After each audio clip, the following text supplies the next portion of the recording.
It is 5:52 p.m. on February 19th, 1986. You pull your white Cadillac into the parking lot of a Salvation Army halfway house on Airline Highway in Baton Rouge, Louisiana.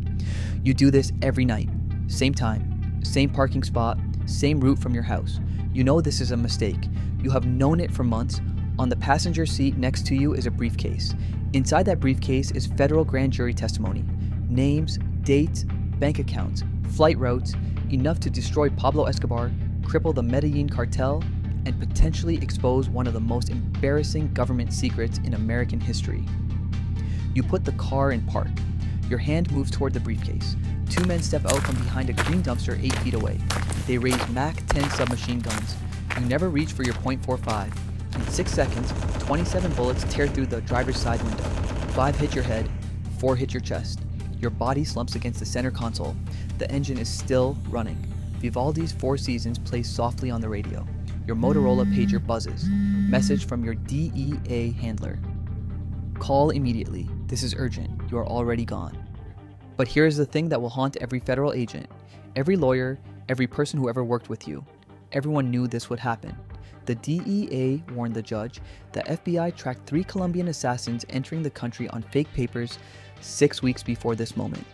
Your own attorney stood in that courtroom and said, on the record, Your Honor, this is a death sentence. The judge sentenced you to the halfway house anyway. And the question that nobody in Washington has ever fully answered, was it incompetence? Or was Barry Seal simply too dangerous to keep alive? Before we follow the money on how Barry Seal died, let us first follow the money on how Barry Seal lived, because the numbers will make your jaw drop. By 1982, this one man flying alone was earning $1.5 million per flight, 2 flights a month. He stashed $25 million in Grand Cayman bank accounts. He owned a Learjet, 6 sports cars, a 6,000 square foot house in Baton Rouge, and a fleet of cargo planes. DEA agent Ernst Jacobson later testified that Seal single-handedly caused cocaine prices to drop 30% nationwide between 1981 and 1983. One pilot, one man, reshaping the entire American drug market. The cartel called him El Gordo, the fat man, not as an insult, but as a title, because El Gordo made everyone rich. Now, let us go back to the beginning and understand how a kid from Baton Rouge ended up at the center of the most dangerous intersection of drugs, government, and power in American history. You are Barry Seal on July 16, 1939 in Baton Rouge, Louisiana. From the moment you can walk, you are obsessed with the planes that buzz through the sky above your house. By 15, you are taking flying lessons. By 16, you are already flying solo. Your instructor notes something unusual in your file. You seem incapable of grasping that your actions have consequences. You push every aircraft to its absolute limit. You do not feel fear the way other people do. You graduate high school in 1957. Your yearbook says, full of fun, full of folly. They have no idea how right they are. You drop out of college and spend your 20s flying advertising banners over Baton Rouge, joining the Louisiana National Guard for advanced pilot training, and burning through everything that bores you, which is almost everything. In 1967, you land a job at TWA. At age 26, you become the youngest 747 captain in the country. You are commanding flights from JFK to Rome. 400 passengers, you hand fly a 747 through a thunderstorm over the Atlantic without breaking a sweat. Your supervisor watches you do it and cannot believe what he is seeing, but the $160,000 salary is not enough. The prestige is not enough. You need danger the way other people need oxygen. Then, in 1972, a man named Murray Kessler comes to you with an offer. He has connections in Mexico, anti-Castro Cubans who need a capable pilot to fly 1,350 pounds of plastic explosives from the United States to Mexico. They are willing to pay big. You say yes before he finishes the sentence. On July 1st, 1972, you're sitting in a hotel room with 7 other men when U.S. Customs agents kick down the door. Kessler's Cubans were a federal sting operation the whole time. TWA fires you. You spend your savings on legal fees. You are staring down a federal smuggling conviction. Then something strange happens. The prosecution's case falls apart. Not because of great lawyering, not because of CIA connections like you will later brag about, but because a prosecutor waves an assault rifle in front of the jury that does not belong to you, the defense objects, and the judge declares a mistrial. You walk free on a technicality. It is the single luckiest moment of your entire life. and you waste it immediately. By the mid-1970s, you are a broke, unemployable, twice divorced pilot in Baton Rouge with nothing to do. Then cocaine arrives. Colombia's Medellin Cartel is just beginning to take shape. The Ochoa brothers and Pablo Escobar are uniting every gang in the city under one umbrella. They need something the old marijuana smugglers never had. Pilots who can move serious weight, 1,000 kilos minimum per flight without getting caught. In July 1980, you fly home from Honduras after spending 7 months in a Honduran jail on an unrelated weapons charge. On the flight back, you sit next to a man named Roger Reeves. Reeves is a professional drug smuggler with Medellin connections. He tells you about this new world being built, small planes, island airstrips, millions of dollars per run. He asks if you know any pilots who might be interested. You smile. By 1981, you're flying for the Medellin Cartel. Your first cocaine flight is March 24th, 1981, 1,200 kilos from Colombia to Louisiana. You fly at 180 feet over the Gulf of Mexico below radar. You have retrofitted extra fuel tanks that give you 7 hours of flight time. You know every radar installation between the Yucatan and Brownsville. At 500 feet altitude and 120 knots, your twin-engine Aerostar mimics helicopter signatures on DEA screens. Air traffic controllers dismiss you as another oil platform shuttle. You drop the shipment into the dark Louisiana bayou at night, lights off, using night vision goggles. A walkie-talkie call, GPS coordinates, a boat pulls the cocaine from the swamp, cars drive it to Miami. Not one of your men is ever caught in the act. The DEA cannot figure out how you are doing it. You fly 143 missions over the next 2 years. You never lose a single load. The Ochoa brothers give you a gold Rolex engraved, "To Barry, 1,000 flights, 1,000 successes." It says 1,000. The real number is 143. But who is counting? Let us follow the money on what Barry Seal was actually worth to the Medellin Cartel, because this is where the story gets truly insane. By 1982, the cartel's transport chief Carlos Later said Seal moved more cocaine in a single year than the cartel's entire Bahamian fleet combined. One man, one pilot. DEA testimony later put Seal's total trafficking volume at 56 tons of cocaine over his career, enough to supply the entire United States for months, and because he never lost a load, never missed a drop, the cartel trusted him more than they trusted their own people. That trust is exactly what the DEA needed. And the question worth asking is this: when the government flipped Barry Seal, did they get an informant? Or did they get the most dangerous man in the Western Hemisphere? Because the answer changes everything that comes next. The boot drops in March 1983. A DEA agent wearing a wire walks into a Baton Rouge bar, sits down next to you, and starts asking questions about cocaine smuggling. You, being Barry Seal, tell him everything. You even promise to run a load for him. 14 months later, on March 5th, 1984, DEA agents surround your C-123K cargo plane at Fort Lauderdale Executive Airport. Inside the hidden compartment, 462 pounds of uncut Colombian cocaine worth $34 million. You step out with your hands raised. You are grinning. "Gentlemen," you say, "you just caught the biggest fish in the Caribbean. The question is, what are you willing to pay for the whole ocean?" Agent Ernst Jacobson arrests you and immediately realizes what he has. Within 72 hours, you are in a Washington, D.C. office signing a cooperation agreement. The terms: work undercover for the DEA. Your planes get seized, but you buy them back through a shell company. To the cartel, it looks like business as usual. Here is what the DEA does not tell you in that room. The CIA is listening. Vice President George Bush's drug task force has been tracking you for 2 years. They do not care about your cocaine loads. They care about something much bigger. Proof that Nicaragua's Sandinista government is involved in drug trafficking. Proof that would justify sending money and weapons to the Contras. The right-wing rebels the Reagan administration is illegally funding to wage a civil war in Nicaragua. You are the only person in the world who can get that proof. Your mission just changed. You are no longer a DEA informant. You are a spy.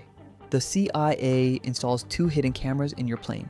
A 35mm Nikon triggered by a button on your steering yoke, and a video camera behind the cockpit bulkhead. CIA technicians add encrypted radio equipment worth $875,000, more than the plane itself. On June 25th, 1984, you fly to Nicaragua's Los Brasiles military airfield, 25 kilometers northwest of Managua. What happens next is the most important flight of your life, and the last truly safe day you will ever have. Nicaraguan soldiers load 1,500 kilos of cocaine onto your plane under the supervision of Federico Vaughn, a top aide to one of the 9 commandants who rule Nicaragua's Sandinista government. Then a car pulls up. Pablo Escobar steps out. He has come personally to watch the loading. Your hand moves to the button on your steering yoke. Click, click, click. You capture Escobar holding a duffel bag of cocaine. You get Vaughn counting money with cartel members. You get clear shots of Nicaraguan military personnel guarding the operation. The mountains in the background, military aircraft visible behind them. The DEA calls it the intelligence coup of the decade. You fly home with 1,500 kilos of cocaine and enough photographic evidence to start a war. Now follow the money on what those photographs were actually worth, because this is where Barry Seal's story stops being about drugs and becomes about something far more dangerous. American foreign policy. The Reagan administration had been struggling to convince Congress to fund the Nicaraguan Contras. Congress had passed the Boland Amendment, an explicit law banning U.S. military aid to the Contras. The administration needed a different argument. Barry Seal's photos were that argument. If you could prove Nicaragua's communist government was trafficking cocaine, America's public enemy, number one, you could bypass the debate entirely. The photos were not just evidence. They were propaganda, worth more as a news story than as a court exhibit. And that calculation, propaganda value versus one man's life, is what killed Barry Seal. On July 1st, 1984, Colonel Oliver North sees your photographs in a secure room at the old executive office building. Within 48 hours, CIA Director William Casey is briefed. Within 72 hours, the photos are on President Reagan's desk. Reagan wants to use them immediately. Nationally televised speech. DEA Administrator Francis Mullen personally flies to Washington to object. He warns North that revealing the photos will expose you to the cartel and guarantee your death. North's response, according to declassified documents, sometimes individual sacrifices serve larger national interests. The CIA backs North. Director Casey reportedly says, "We cannot let operational timidity handicap foreign policy." The DEA loses the argument. On July 17th, 1984, you buy a copy of the Washington Times at a newsstand in Baton Rouge. The headline, "Sandinistas Deal in Cocaine, U.S. Finds." Below it, your photograph of Escobar at the Nicaraguan airfield. Your coffee mug hits the pavement. You drive straight to your DEA handler's house. Agent Jacobson finds you sitting in your car, newspaper in your lap. You are crying. "They killed me," you say. Within 12 hours, the Medellin Cartel places a $500,000 bounty on Ellis McKenzie, your alias. Within 24 hours, they figure out Ellis McKenzie is Barry Seal. Jorge Ochoa raises the bounty to $1 million. Pablo Escobar adds another $500,000 from his personal funds. Every hitman from Cali to Caracas receives your photograph and your home address. The DEA offers you the Witness Protection Program. New identity, new city, complete disappearance. You refuse. You have 2 sons in high school, a daughter in college, a wife who will not leave the Louisiana. You tell Agent Jacobson, "Where would I go that $1 million would not find me? At least here I am on home turf." For the next year, you testify before 3 federal grand juries. You indict 59 major traffickers. Your testimony convicts Carlos Later, who gets life plus 135 years. You testify in Miami. You testify in Las Vegas. Every defendant you touch goes to prison. 5 defendants in the Nicaraguan sting case. 4 change their pleas to guilty the moment they hear you are the witness. The 5th is convicted by a jury. DEA supervisor. Kenneth Kennedy testifies at a hearing that you are the most important witness in the history of the Drug Enforcement Administration. In October 1985, you appear before Federal District Court Judge Norman Rutger in Fort Lauderdale for final sentencing on the Florida case. An all-star lineup of witnesses testifies on your behalf. Judge Rutger sets aside your 10-year sentence. You are free for exactly 61 days. On December 20th, 1985, you appear for sentencing in Baton Rouge before Federal District Court Judge Frank Polozola. Your plea bargain promised a sentence not to exceed what you received in Florida. Polozola does not care about the plea bargain. He does not care about the DEA's testimony. "Mr. Seal," he begins, "you imported tons of poison into our communities.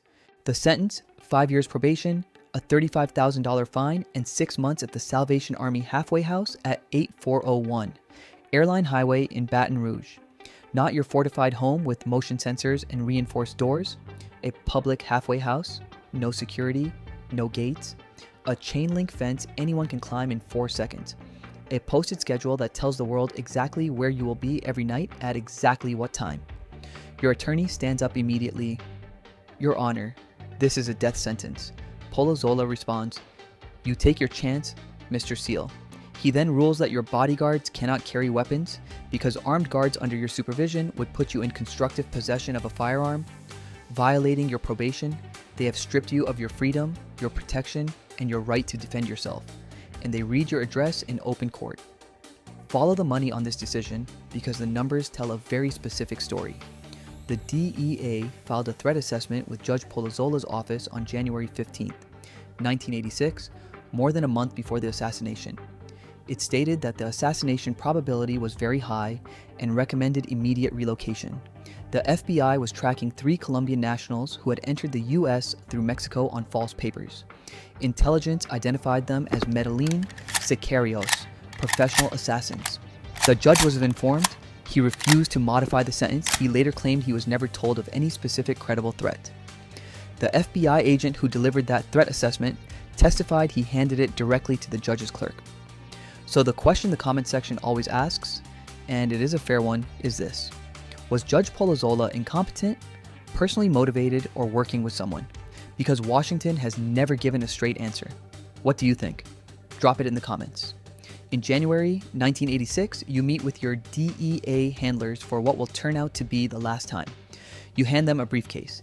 Inside, your personal papers, and $150,000 in cash.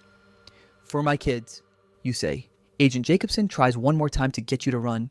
You tell him, where would I go that $1 million would not find me? The 3 assassins had been watching you for 6 days.